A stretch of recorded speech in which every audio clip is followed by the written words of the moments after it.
I'm going to talk to you about a Black Sea cruise that we took back in 2010.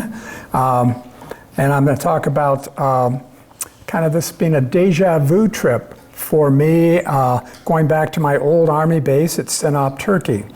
And I served in Sinop, Turkey from July 68 to July 69, right at the height of the Cold War. And I had always said, one of these days I'm going to go back to Sinop. And a lot of GIs don't do that. They never go back to their base in the Pacific or whatever, but I said, I'm going to go back. And so I finally found a ship, as a man said he went back, finally found a ship that had only 360 passengers that would actually berth at the Sinop harbor. It was a fairly small harbor. And so I said to the wife, I said, let's go on this cruise. So I'm going to start with the cruise in the present day, well, 10 years ago, and then I'm going to take you back in time about over 40 years to the old Sinop and the old Soviet Cold War base and the mission that we had, which was to spy on the Soviets. It was a tri-center base. I was an 05H to start with, and I went in, and I was I was an intercept control as a clerk.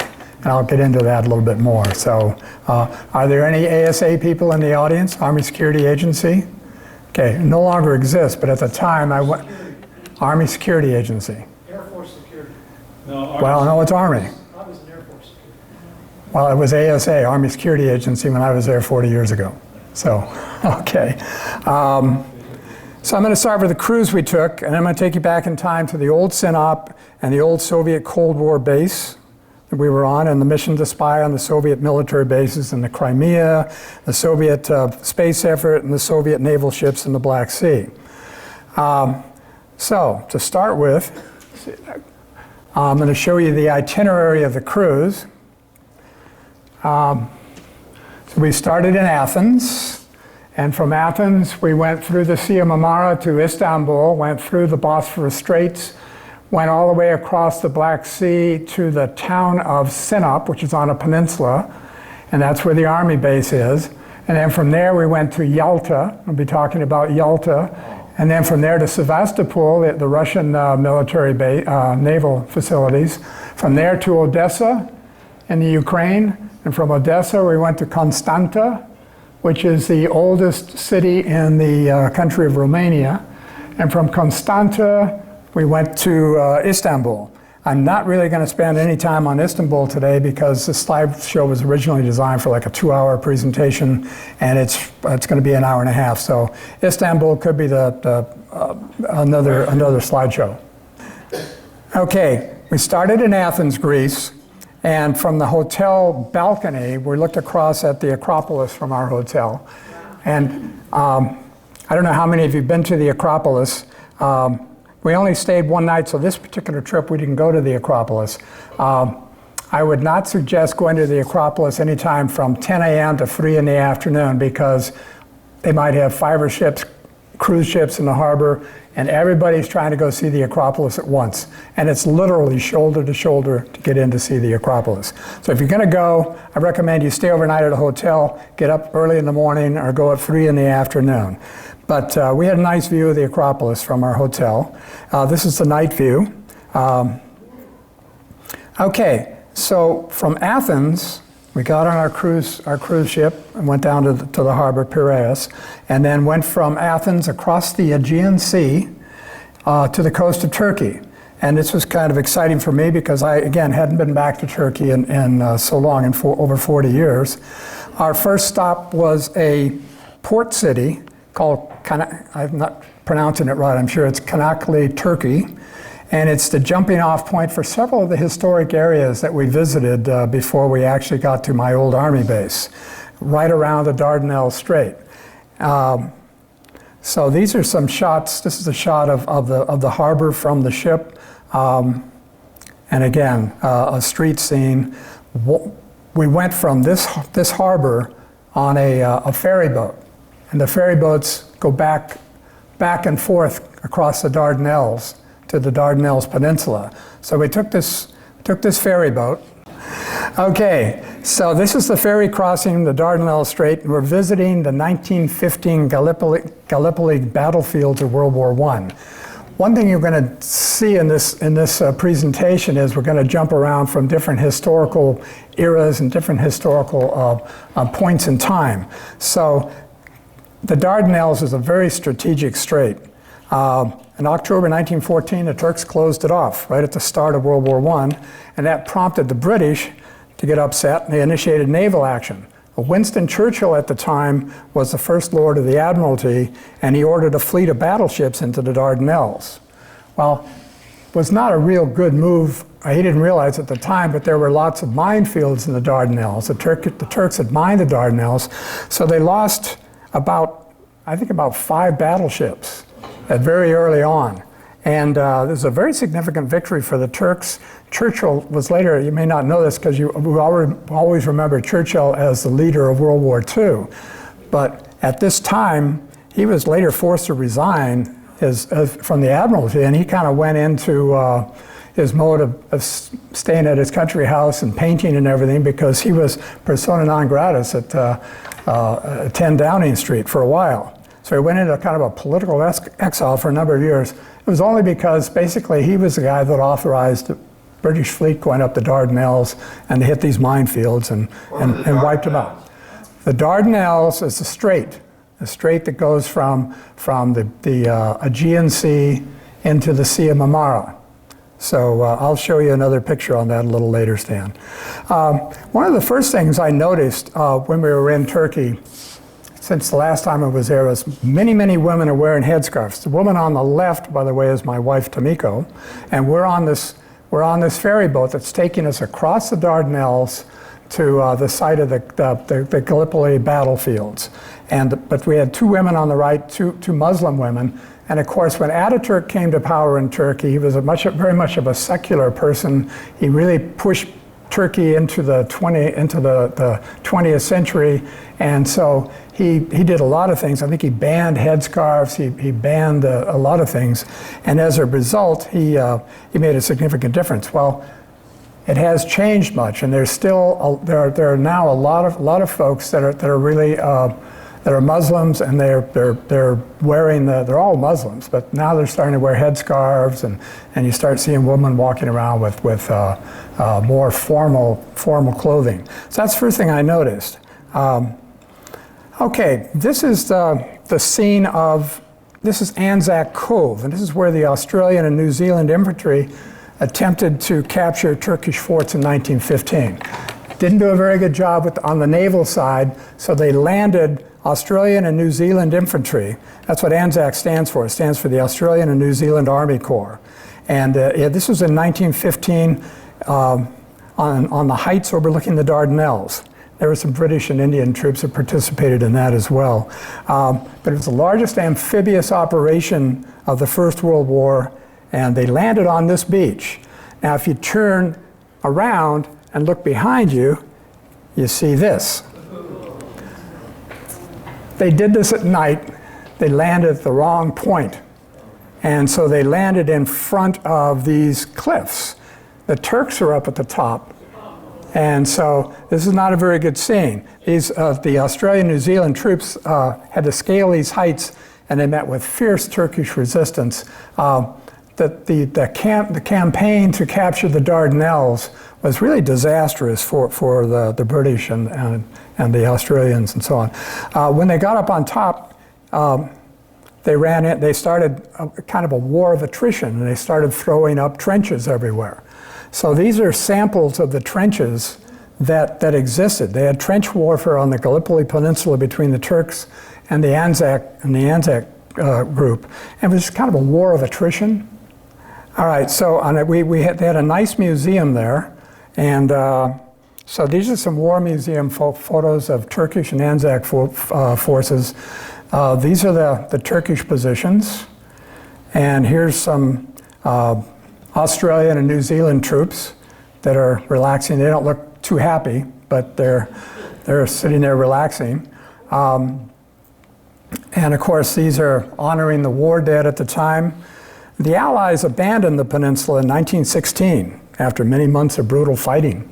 And they basically lost to this guy. And this ultimate victor was the commander of the Ottoman forces, Mustafa Kemal Atatürk. I'm sure you've heard of his name. He's considered the father of modern Turkey. He was a Turkish field marshal, and he forced the British forces to retreat from the Gallipoli Peninsula in 1916. So it was very much of a defeat for the British. They didn't get control of the Dardanelles. Without that, they didn't have control of Istanbul. But Ataturk went on, he became the father of the modern secular Turkey, and he abolished the decrepit Ottoman Empire at that time and initiated a lot of reforms. One reform was that in 1930, women were given the voting rights, long before a lot of other countries authorized women to have the right to vote. Okay, one of the sites we drove to on the Gallipoli Peninsula was the ancient city of Troy. And this is Homer's inspiration for the Iliad. And this is a photo of what the city might have looked like before it was destroyed by the Greeks. And when we went there, it was kind of a pile of rocks. You have ancient remains of buildings, and it was interesting, but again, I couldn't say, okay, is this a cistern? Is this a palace foundation? Whatever. The ancient Greek historians placed the Trojan War at somewhere between either the 12th, 13th, or 14th century BC. So it's a very old place. Flagstones. While we were there was still some excavating, still people trying to figure this place out. And this was done by a Japanese group. There are different levels of the city. And there's one level they call Troy 7, and that shows for that particular level and that particular time extensive burning. So they're saying that this was in the mid to late 13th century BC, and this was most often cited as the candidate for the Troy of Homer. This was at a time when the city was destroyed by the Greeks. At one time, the water, there was a water area that came right up onto this plain, but the whole city is quite far from the water's edge right now. It used to have a natural harbor, and it was filled with alluvial materials over the centuries. So the Romans changed the site. So these are samples of Roman artifacts in the city. The Roman amphitheater, it may have been built on top of the original Trojan amphitheater, I don't know. And of course, the ubiquitous Trojan horse. You can't be there as a tourist without seeing a Trojan horse. So here's the Trojan horse. We couldn't go up inside it, but it was there, so I took a picture of it. Okay, here we are, our next step. Stan, you wanted to know a little bit about the Dardanelles and so on. The Aegean Sea is here. This red line kind of blocks it off, but from the Aegean Sea to the Sea of Marmara are the Dardanelles. Very narrow, and that's where all the that's where the Battle of Gallipoli took place in World War I. So what we did is we sailed across the Sea of Marmara, and we sailed through the Bosphorus Straits, which are the narrowest straits in the world, past the city of Istanbul into the Black Sea. Now, how narrow is narrow? Well, it's 17 miles long, and it's, I don't have a figure as to how narrow it is. I know it's about an average of 213 feet deep, but as you can see, it's heavily populated on both sides. Basically, the Bosphorus separates the European and the Asian sides of Istanbul. It's apparently a very difficult body of water to navigate, and it's got treacherous currents and twists and turns. And at the same time, it's a very narrow strait, and it's heavily traveled. It's very strategic. You'll see lots of old Ottoman palaces along the route. Again, heavily populated. There's about 17 million people now in the general Istanbul area, and it straddles Istanbul. Very important because it connects the old Soviet countries with the rest of the world, and so it's very strategic. This ship was right next to ours, and on the other side was another ship. And so I don't know how these dudes didn't collide. I mean, especially if you have inclement weather, how do they get through all of this? But that's the Bosphorus. When I went through the Bosphorus earlier, 40 years earlier, we didn't have all this housing on the hillsides. So I said earlier, my former base was at the ancient town of Sinop. It took 3 days on a beat-up old chartered army boat, an army yacht, to go up the coast and get there in 1968. So when we left from Istanbul, going through the Bosphorus, from there to that little peninsula town of Sinop, right here. It's not, you don't see Sinop, but this is where Sinop is. Took 3 days. And it was a tough 3 days because this was an old tub of a ship, and they had diesel fumes spilling over the back of it, plus the waves were pretty rough, and so I was sick of the dog the whole time. Everybody else was too. We were pretty young and in pretty good shape, but we were sick. We had to put into this port of Zonguldak overnight. And I always remember that port because it stopped there and we hadn't had a bath in about 3 days. So we decided, hey, we're just gonna have swimming suits on and we'll jump in the water and take a swim. Well, there's very severe currents that we didn't realize. So we get in the water and it immediately starts pulling us out into the Black Sea, away from the ship.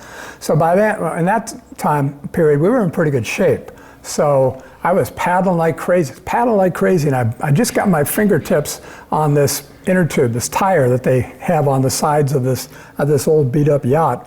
And I managed to pull myself up on board. Otherwise, I wouldn't be here today. I probably would have drowned in the the port of Zonguldak.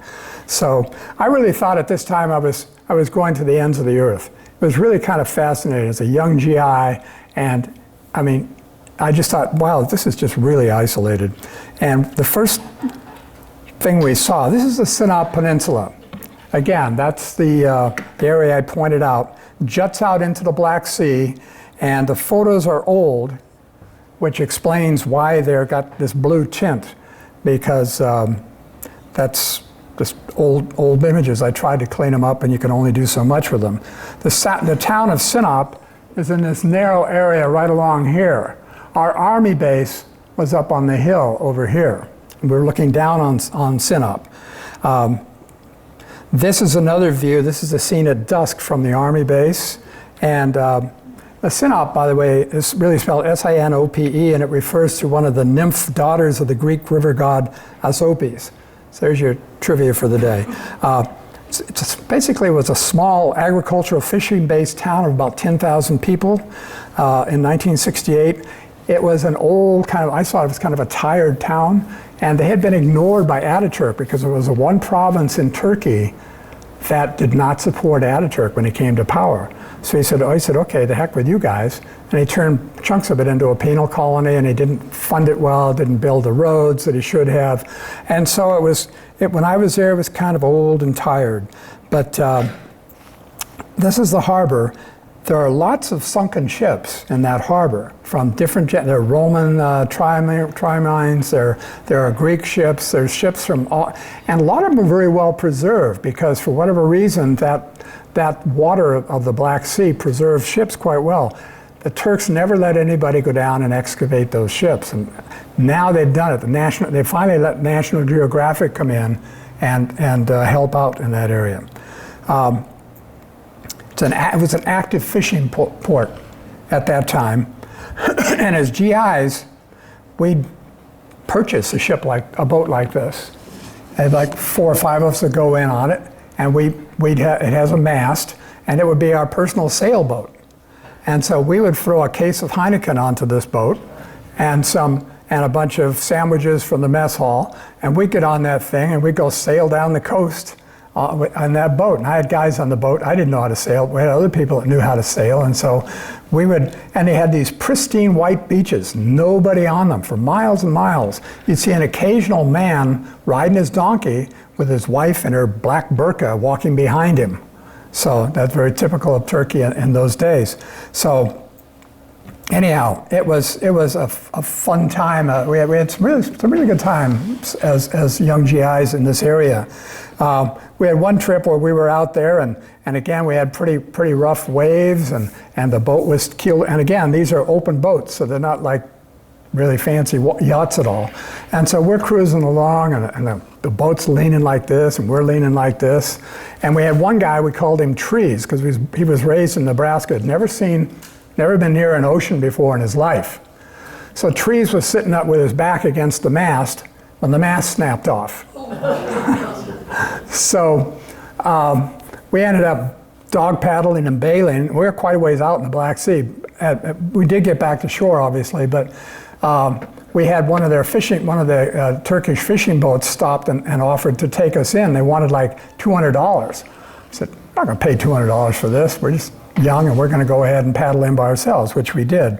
So lots of kind of experiences that you had and dumb things you do when you're a young GI and you shouldn't have been out there in that kind of weather anyway. So let's see, that's another example of a larger fishing vessel. And this is one of the areas where they sell fish. I don't know if fishing's all that good in the Black Sea anymore. I have heard that the Black Sea has not been fished out, but there's a lot of problems with pollution of coming off the Danube River and some of the rivers that are feeding into the Black Sea. And it's creating problems with the fishing. It's an ancient city. It was originally settled in 8000 BC during the Neolithic period, and it's the oldest of the Greek colonies on the Black Sea. It was colonized in the 7th century BC, and it has been invaded many, many times by everybody. We had Persians in the 6th century BC, Rome in 70 BC. It was a port city, a military base during the Ottoman Empire. So it's every civilization has tramped through, looted that town, and so there's an enormous amount of interest in it, history behind it. One of the guys that became quite well known, it was Mithridates of the Pontic Empire, and he built the walls.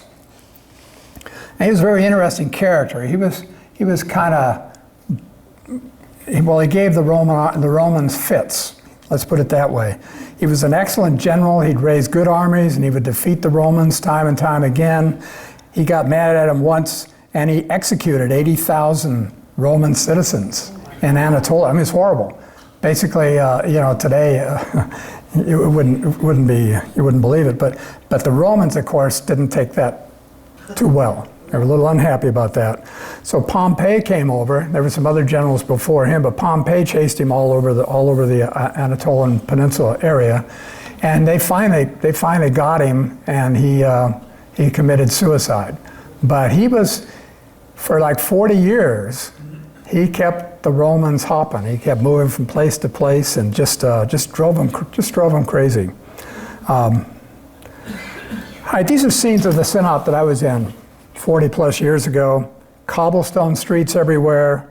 Again, it was the buildings were kind of they had some drywall. They had the wooden stuff on the bottom and drywall on the top.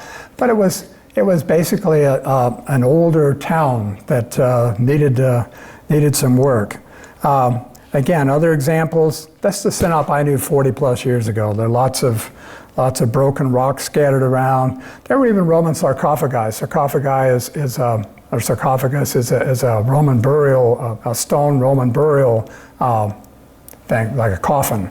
And they were just sitting out in the waves of the ocean, with the ocean breaking over them. They didn't have any kind of a museum to bring these things in and do anything with them at that time. So this is a typical side street. I only show you this one because you'll see this at the newer museum 40 years later. Kind of made me look kind of old. There were very, very few autos in the city. Trucks going through, lots of donkeys pulling carts, that sort of thing. Oxen tending the fields.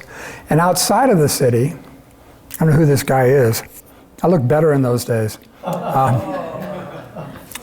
This is an entrance to the old Byzantine monastery in the outskirts of Sinop. And they pretty much, when the Ottomans took over, they went out of their way to destroy as much of the Byzantine buildings as possible. When did I age, by the way? I do know that I was in better shape in those days. My knees were in better shape, and I could get into tight spaces much easier. The Turks destroyed Byzantine art. They especially defaced faces on Byzantine art. So this is just an old monastery that's just there on the outskirts of the city of Sinop. We would take long walks with our new cameras. I had gone out and I'd purchased my first decent camera. I don't know if any of you ever had a Minolta SRT 101. It's one of the very early cameras, SRT cameras. Well, I had saved my money as a GI. I was only making about 60 bucks a month plus room and board. And I was able to buy this camera. And on the base, they also had lots of, I mean, you couldn't touch the girls because they were Muslim. You didn't dare. So while they tried to provide a bunch of activities for you while you're on the base. And one of the activities was they had a very sophisticated darkroom.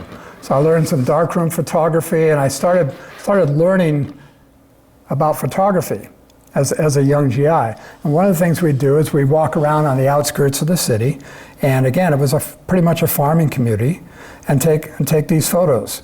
So these are scenes of farms surrounding the town, and the photo lab on the base, I'd go back and I'd develop my photos and print them up. As I said, you couldn't really touch the girls because they were Muslim girls. You were basically saying, you know, don't even approach them. So a lot of GIs spent their time drinking at the EM club, and there was a lot of alcoholism on the base. I did my fair share of drinking, but I also did my fair share of walking around and just really kind of experiencing Turkey. Okay, this is the Army Base headquarters. So I need to say for a minute, why were we in Sinop? What are we doing here? So it's a tri-center base.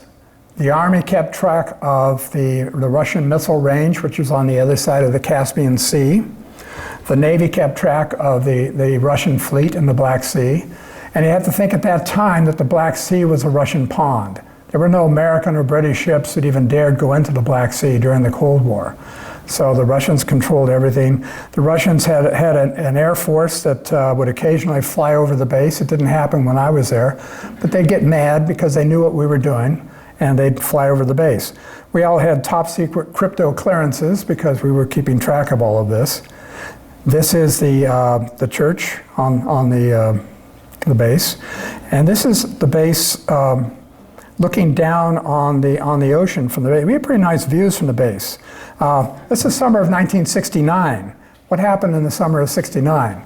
Because I missed it all. Well, for starters, you had Woodstock. Yeah. I missed Woodstock. Even more importantly, you had man landing on the moon. Did we watch it on TV? No. There was a Bulgarian television station that we could pull up. Well, the Bulgarians were on the other side of the Iron Curtain, so they weren't about to carry the Americans landing on the moon. So we listened on a scratchy radio in 1969, while the rest of you watched it on old little black and white TVs. The Bulgarian TVs weren't broadcasting that. They weren't playing our games. There's cloud cover on the base. Clouds would come in again. We were up on the peninsula looking down on the city, and those clouds would move in. It was just like a huge fog covering the base. And so there were times in the middle of winter where they would string ropes from the barracks to the operations building because you couldn't see otherwise. And if you walked the wrong direction, you'd fall off a cliff. So we're pulling ourselves along in these ropes to get to the ops building. This is some pictures of the antennas and things that we used to spy on the Soviets at this time. And one thing I did, you can find almost anything you want on the internet anymore. If you dial in Kapustin Yar, it's K-A-P-U-S-T-I-N-Y-A-R, missile range in the Soviet Union, you get this. It's still there. They're still using it as a missile range. It's on the other side of the Caspian Sea between Volgograd and Astrakhan. And I don't have a map to show you Russia where that might be. But these are scenes captured from the internet. And you know, it was a premier rocket launch site in the Soviet Union. During the Cold War, they launched over 3,000 rockets at that time, and we tracked a lot of them from our base. It's still used today as a launch site, and it has been used for space exploration as well. So again, these are images that you can pull down from the internet. And again, as I said, it was a tri-center base, so the Navy personnel kept track of the Soviet fleet in the Black Sea. One of the trips we took was a 3-day pass to the interior. We had 4 of us, and we rented a taxi and a driver, And then we went into the interior to just kind of explore. We had our cameras, and we just wanted to kind of see what was happening in the interior of Turkey. And you meet some really interesting folks along the way. This is a farm family, and they couldn't talk to us, and we couldn't talk to them, and we waved at each other. We had this cute little girl. She's about the same age as one of my granddaughters. I'm estimating she's maybe 6 or 7 years old.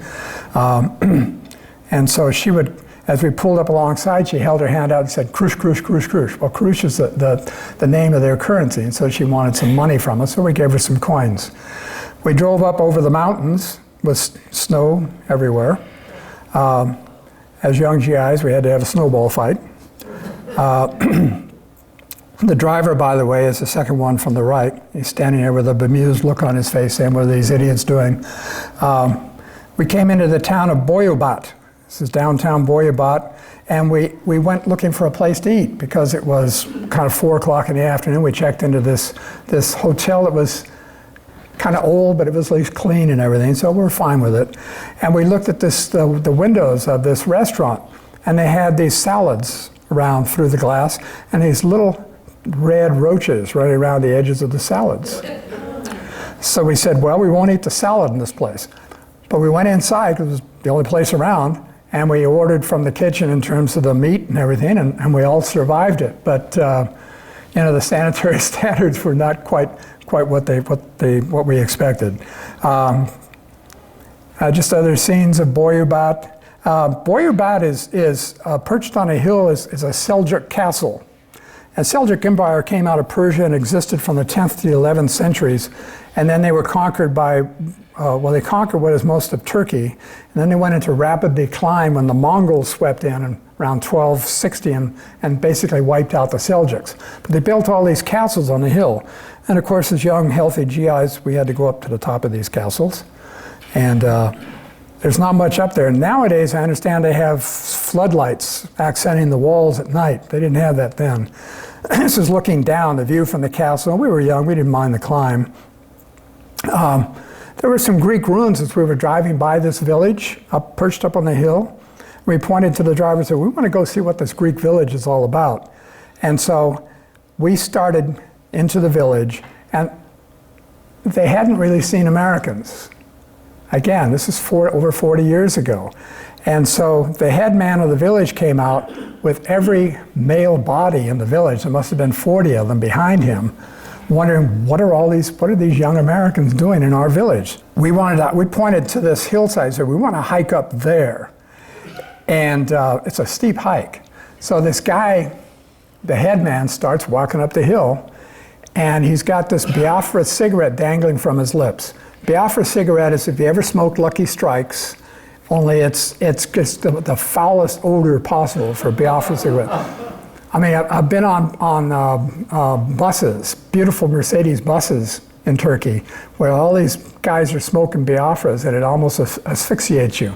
So anyhow, he's going up the hill, and all of this whole village is going up with him, not the women, but the young guys and the kids and everything. And so we're walking up there, and I'm huffing and puffing. I'm about ready to say, "Hey, let's stop." And I'm saying, I'm damned if I'm going to stop if this old guy can keep walking up the hill with this cigarette dangling from his lips. So we get to the top. No one really explains what this is. They said it's some kind of a Greek thing, but we were there. It was interesting. We had a bunch of the little kids from the village standing there, and so it was fine. Okay, let me project you now to 2010, to our modern day cruise. This is what, when we departed the Sinai Peninsula in 1969, this is what the peninsula looked like. Dark, no houses, no nothing. When we left on our cruise ship from Istanbul, I said to one of the seamen on the ship, "So how long is it going to take? 3 days to get to Sinop?" And he said, "Oh no, we'll be there at 5:30 in the morning." So it's like overnight. It's just pedal to the metal with this big cruise ship, and up we went. So I was determined. I wanted to see what this peninsula looked like. So I got up at the crack of dawn with my cameras, and the first surprise were these rows and rows of apartments apparently Sinop is a popular resort now for Istanbul residents that like to come up there and in the summertime. So lots of Turks having vacations. These are condominiums, and there's row after row of them. So that was the first surprise. Second surprise, and here's our ship coming into the Sinop harbor. As I said, it was small enough to get in and berth at this dock.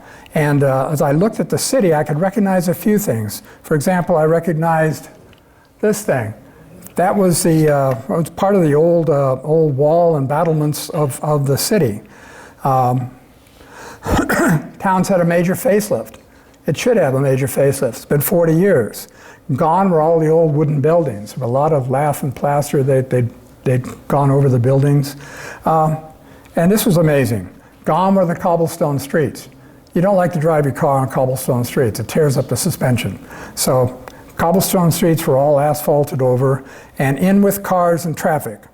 A lot more energy, cars everywhere. Newer apartment buildings, nice looking apartment balconies, the street scenes. I was very encouraged. We went to a shop. There was an old guy in Sinop when the GIs were all there, and he used to make fancy knives. So everybody, I didn't do it, but everybody who wanted to get a nice knife, they went to his shop and bought a knife to take home with them. And so we asked him, his English was pretty good. We said, when did things start to change? And he said, the changes started in the early 70s. They started putting more money into Sinop, and so it was, you could see the turnaround, you could see just a lot of changes. We saw kids walking around holding hands, boys and girls holding hands. That never would have happened when we were there.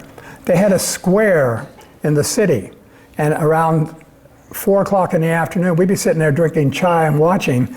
The two girls would be out walking arm in arm. The two guys would be out walking arm in arm, walking around the square, and they wouldn't be communicating with each other, they'd just be walking. And we had been told that a lot of these kids from birth were told, we have a boy baby, you've got a girl baby, we're gonna knit this family together, and they're gonna grow up and they're gonna be married. And so it was already preordained for many of these kids, but they never touched each other in public. They really couldn't. And so now, totally different. You have bright clothing, you have kids walking hand in hand. I was very encouraged. I thought it was kind of neat. Girls and boys socializing. Diogenes was the ancient Greek philosopher, was born in Sinop, and there was no statue of him at the time, but there's one now. He was born in Sinop around 412 BC. He founded the philosophical school of Cynicism. So he basically lived most of his life as a beggar on the streets of Athens, and he made a virtue of extreme poverty. So that's Diogenes with his lamp. They put a new museum up. They didn't have much, they had a very small museum when I was there. Fairly new building, lots of artifacts that they had on display. And they had this picture. They said, this house no longer exists. Well, I was there and I took this house, a picture of this house. So talk about making me feel really old is the picture of the house sitting in the museum. Okay, same thing with the Greek ruin. There it was, a picture of it. The ruin's still there, but it's part of the pictures in the museum. Roman Byzantine mosaics that managed to survive the Ottoman Empire. I don't know how this one survived without someone gouging out her eyes, because that's one of the things they did. Down at the waterfront, they had restaurants on the waterfront. Well, it was a working waterfront when I was there, just old fishing boats, but people were dining out. More modern fishing boats. You can see our liner in the background. And some of the walls have been rebuilt. Some things never changed. This is the old recognizable landmark was the old clock tower in Sinop. But every one of these apartments had dish antennas. So the sense of isolation that we felt as GIs, being kind of at the end of the world, doesn't exist for these folks. They've got these antennas and they've got satellites. Some of the antennas are worse for wear, but it still breaks down the sense of isolation. The army base. First thing I noticed is a humongous Turkish flag flying over the army base. Well, the Cold War ended in 1989. The army base was turned over to the Turks in 1993. So just a few years later, the Americans decided they didn't really need this base anymore, so they handed it off to the Turks. I tried to go up to the top to see if I could visit, and they wouldn't let me go. So anyhow, that's the base. We had panoramic views looking down on the town. Okay, our next stop was sailing to the Crimean Peninsula for a stop at the town of Yalta. And again, these are areas that we never went to at all until the things started breaking down after 1989 and perestroika and everything. So we pulled into the Yalta, and this city is very well known for those of you that are World War II buffs, because this was the city that Roosevelt, Churchill, and Stalin met to decide the fate of post-war Europe. How are you going to divide up the spoils, who's going to get what, and so forth? How are we going to divide up Germany? So, another scene of the ship coming in. You knew that you were coming into a different city or a different country besides Turkey, because you have the onion-shaped domes on Russian Orthodox churches. There's another shot of it. Okay, what put Yalta on the map was a conference in the waning days of World War II between Stalin and FDR and Churchill at a place called Levadia Palace. And the Levadia Palace held the apartments of FDR and the American delegation, and it also was a place where the Yalta meetings were held. The conference resulted in the partitioning up of Europe and Germany and set the tone for the Cold War, which followed. So it's a beautiful palace. It was a summer residence of the Russian imperial family in 1860. The czars and their family spent very pleasant summers here, I'm sure. It was beautiful. These are the three leaders at the end of World War II that met in Yalta on February 4th through 11th, 1945. Roosevelt by then was a very, very sick man. He basically was dying at that time. In fact, he died 2 months later in Warm Springs, Georgia on April 12th, 1945. So he has been somewhat criticized, unfairly I guess, because he let Stalin get away with some things that Churchill didn't want him to get away with, but Churchill couldn't, he was kind of the third person, didn't have the kind of authority that Roosevelt had. So Stalin really held the upper hand in negotiations. He also had the upper hand because he said, we're going to have the meeting in Yalta. They wanted to have it somewhere else, and Stalin said, no, I want it at Yalta. And he had the Soviet armies were 40 miles away from Berlin at the time, and so he kind of had the upper hand.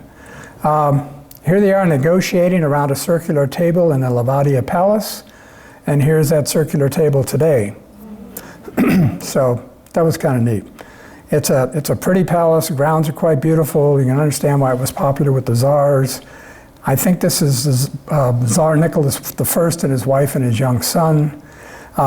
These are just examples of the palace. I'll go a little bit faster here. It was built of white Crimean granite in the Neo-Renaissance style, and after the February Revolution in 1917, the Tsar's mother fled to the palace, and with some other members of the royal Tsar's family, they were picked up by a British ship and escaped. So not every family member was executed by the Bolsheviks. Some of them did. Some of them made it to this area and were taken away, were saved.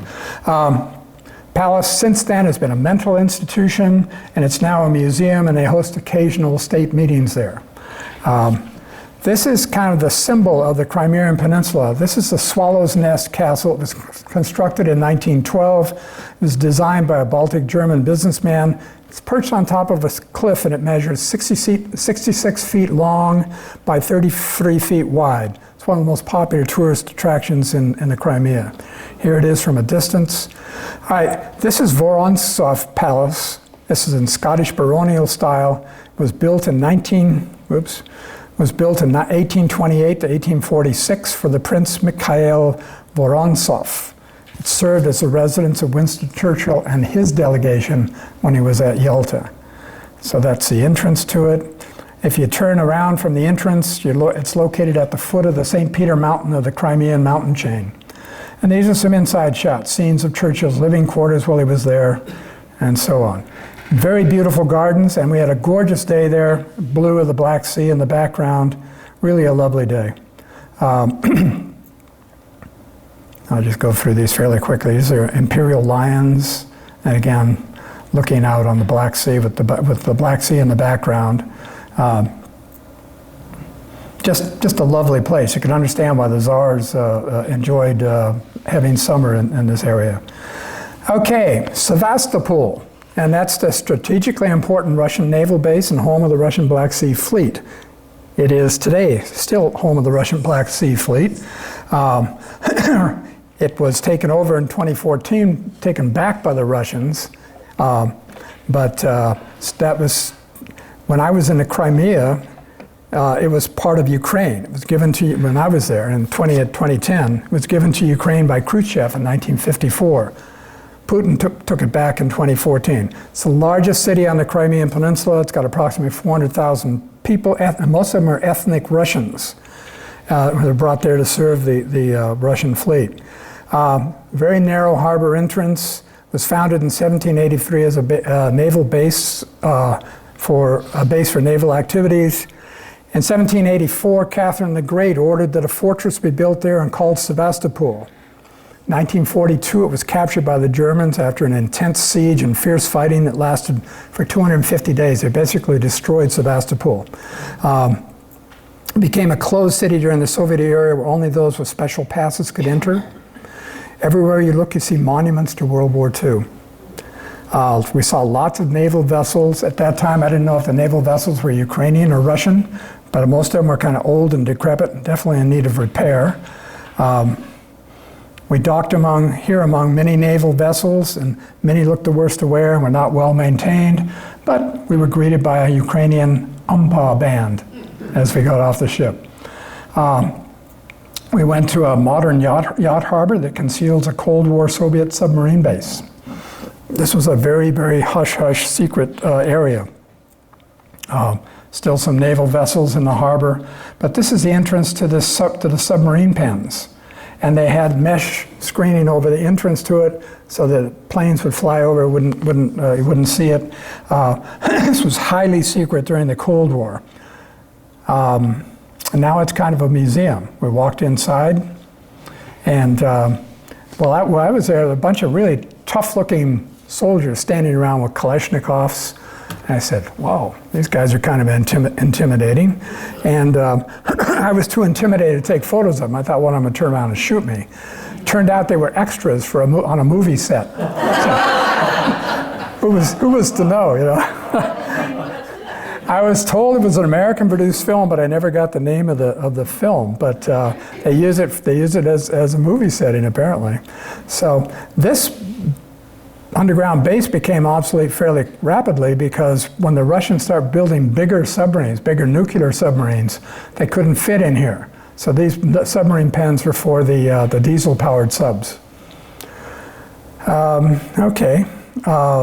More scenes of naval vessels as we left Sevastopol.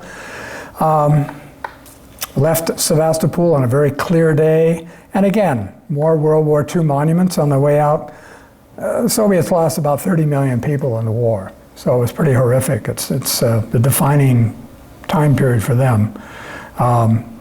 Much of the old Soviet Union was devastated during World War II, including a lot of the areas that we're going to. Okay, so our next stop was Odessa in Ukraine, and this is a city that I really liked. The street scenes in Odessa, the buses were really kind of beat up, but there's lots of tree-lined streets. It's the third largest city in Ukraine and the largest city in the Black Sea, along the Black Sea. And there was greenery everywhere, and I really like that. It's often called the Pearl of the Black Sea. This is the Uspensky Cathedral. It was designed as the main church of New Russia in 1808. The original church was destroyed by the Soviets in 1936, and it was rebuilt starting in 1999, so it's not really that old. It's the entrance, lots of interior mosaics, and this is the 16th century, let's see if I can pronounce this, Kasparovskaya icon of the mother venerated by the faithful, venerated by the faithful in the country's southern region. This is a lovely square with beautiful 19th century buildings. The city is a diversity of peoples: Ukrainian, Russian, Moldavian, Greek, Romanian, Bulgarian, Jewish, Turkish, and Vietnamese population. Architecture is heavily influenced by the French and Italian styles. Again, just more city scenes. These are more of the average street scene once you get away from the city center. This is a very famous opera house. This is the Odessa Opera House. It was designed in the 1880s in the Viennese Baroque style. It's regarded as one of the best in Europe. When Khrushchev visited Odessa immediately after it was liberated from the Germans, he expected to see it completely destroyed, but it wasn't. There was only one corner destroyed by a shell during World War II, so they were able to preserve it. And has a number of Italian Renaissance features. Theater was remodeled in the 1960s. The problem with the theater is it sits on shifting ground and it's still in danger of collapse. Lots of beautiful early 19th century buildings. I'll, in the interest of time, kind of jump through these. A pretty city. I liked Odessa. Modern apartment buildings in contrast to the older 19th century buildings. And again, as I said, there was a Japanese restaurant, there was a Mexican, Vietnamese restaurant, Mexican restaurant. So these are the famous Potemkin steps. I don't know if you're movie buffs. There are 193 of them. They were built from 1837 to 1841. The reason they're famous, well, Odessa is up on a high step plateau, and you take the steps down to the harbor. The steps were made famous by a movie by Sergei Eisenstein, and it's called The Battleship Potemkin during the Russian Revolution. And he kind of took license over things. In the film, they have Cossacks attacking and massacring civilians on the steps. That never actually happened, but it made the steps famous. There's a large park at the top of the stairs, and there's an eternal flame obelisk to honor the unknown soldier. And every 15 minutes, high school students march to the tomb of the unknown soldier, and that's a changing of the guard. So they're 15 to 16-year-old student volunteers. They're all dressed in naval-themed uniforms. They come here to be on duty, and they march from the guard post at the main road down to the Alley of Glory to the obelisk, and they stand on duty for only 15 minutes, and then they're replaced by the next watch. It just goes on all day long from 10 till 6. I thought it was kind of neat. It's quite an honor to be a member of this guard detail. Here they are, switching to the guard. They do look like high school kids. And then we have school kids visiting the park. It's a large urban green space right in Odessa. Okay, our next and our final stop as far as this tour goes is the ancient Roman town of Constanta, Romania. And here we are coming into that. This is a slide a little out of place. Let's see, what do we got here? We're back in Sebastopol somehow. Oh, here we are. Okay, this is the oldest city in Romania, founded around 600 BC. It houses about 500,000 inhabitants, the second largest metropolitan area outside of Bucharest. It also has the largest port on the Black Sea. We were there on a very hot day, really, really hot and humid. A lot of the older buildings might have looked really nice. They looked 19th century, looked nice when they were new, but they were pretty shabby. Unlike Odessa, they hadn't really taken, maybe they didn't have the money in Romania to fix up their buildings. But it's an old historic city and looked like it hadn't really recovered from the war years. Looked pretty run down. But there were some nice facades. There was also a nice blending of old and new. This is the entrance to a modern shopping mall. And we had an interesting experience because we went into this mall. It wasn't crowded, there was nobody around. And we were there, and I was taking pictures inside, and a security guard got mad at the fact that we were taking pictures and threw us out. He asked us to leave. So I thought, here we are, tourists with money in our pockets, ready to maybe spend some money in this place, and the security guard runs us out because they didn't like us taking pictures. So anyway, there was that. There was a market in Constanta, and these shopkeepers were really very friendly. Some of the older buildings, partially destroyed buildings under restoration. There are lots of Muslim. There's a large Muslim population in Constanta, several minarets throughout the city. Again, more scenes of dilapidated buildings. I never knew whether these buildings were going to be restored or whether they're going to knock them down. This one, I thought, 19th century, there's some beautiful facades. So, old block apartment buildings in the distance. This is a statue to Romulus and Remus.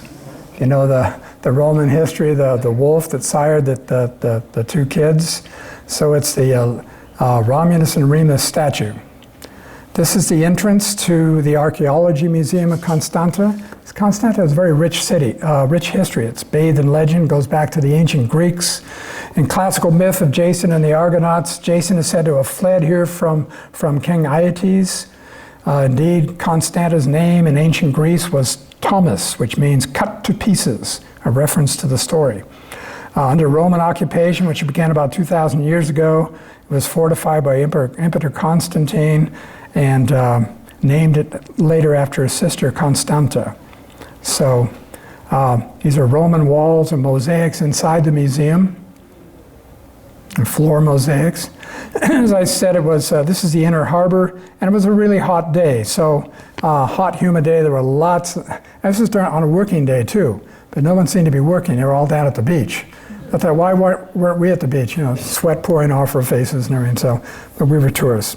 The other thing that I thought was kind of interesting, there was a naval vessel that was parked, that was berthed next to our ship. And I looked at it and said, well, it's kind of new and modern looking. It doesn't look like a Ukrainian ship or a Russian ship. Well, it wasn't. It was the USS Carr Austin, 1979. And they were berthed in the Black Sea in the port of Constanta. And here you've got the Marine machine gunner standing guard. And we never talked to these folks. Probably would have shot us if we had. I don't know, because they're pretty heavy security. But I got to tell you, when I was there 40 years ago, the Black Sea was the Russian pond. You didn't have an American naval vessel coming through the Bosphorus Straits into the Black Sea. It just never happened. But here they were. And I thought that was really kind of neat. Leaving Constanta, we're heading back to Istanbul, and again, cruising through the Bosphorus. These are the walls of Istanbul, as seen from the Bosphorus. This was part of the Rumel Hisar fortress. It was built by Mehmet II, and they said it was about 1450-51, I think it was. Said it took 4 months to build it with 1,000 craftsmen and 2,000 workers. It's a huge edifice to be built in 4 months, but I guess the guy was in a hurry. It was later restored in 1953 to honor the 500th anniversary of the conquest of Constantinople. So if you come down the Bosphorus, on one side you've got these beautiful shots of these castle walls. Who conquered? And they were conquered by, the Ottomans. Let's see, the Ottomans, he controlled it. Constantinople was controlled by the Byzantines, and the Byzantines were conquered by the Ottomans. And so it was the Ottoman that built the walls. I'm going to leave you with a photo of one of several Ottoman palaces built along the bank of the Bosphorus. We spent several days in Istanbul, and after the cruise, that's for another slideshow. And thanks for your attention.